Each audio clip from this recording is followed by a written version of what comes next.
Dara, nagsalita patungkol kay Jomar at Carla. Ano nga ba ang dahilan? So, ayan po ang ating pag-usapan for today's video. At kung bago ka pa lang sa aking channel, please subscribe po, like, and pakit na rin po natin guys ang notification bell upang ma-update po tayo tuwing ako po yung nag-upload patungkol sa Team Kalingap. And please, support po natin sila Kalingap Rab, Kuya Bal, lahat po ng Team Kalingap na kasama din po nila. So, ngayon po ay usap-usapan nga po dito sa social media ang pag-trending at sikat po ng dalawang mag-love team na si Kalingap Jomar at Dara, no? So, kung makikita po natin ay itong si Dara ay na talaga naman pong saludo rin po sa dalawang ito, no? Kasi unang-una guys ay sobrang dami po ang nagsusuporta sa kanila at doon natin nakikita na itong si Dara ay kilig na kilig din dito sa dalawang ito at syempre andyan sila para sumuporta din kay Jomar at Carla sa kanilang paglago o sa paglalago po ng kanilang love team, no?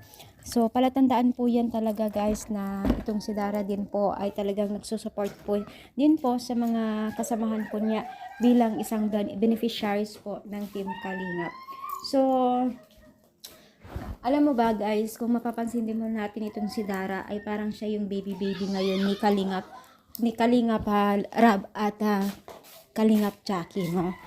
So patunay po yan na minamahal po ng Team Kalingap itong si Dara. So yan, sunod-sunod na rin po sila na andyan na talagang inaalagaan ng Team Kalingap. So kasama na rin dito itong si Carla at si Jomar, no?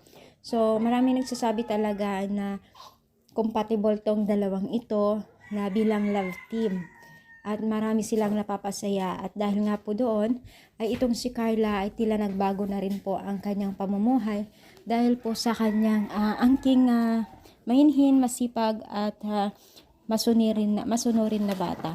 So deserve naman po niya talaga yung mga natatamo niya ngayon dahil nga po sa kanyang pagtsatsaga sa ikanga, may oras at darating din ang panahon na sabi ni Carla ang blessing kung tayo ay magtsatsaga at hindi susuko sa pang-araw-araw pamumuhay natin. Tiwala lang sa Diyos, no? Tamang-tama ay talaga yun.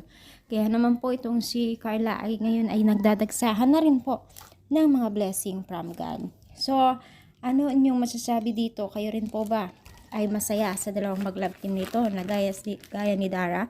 I-comment lang dito sa baba at pa-like na rin po ang ating video.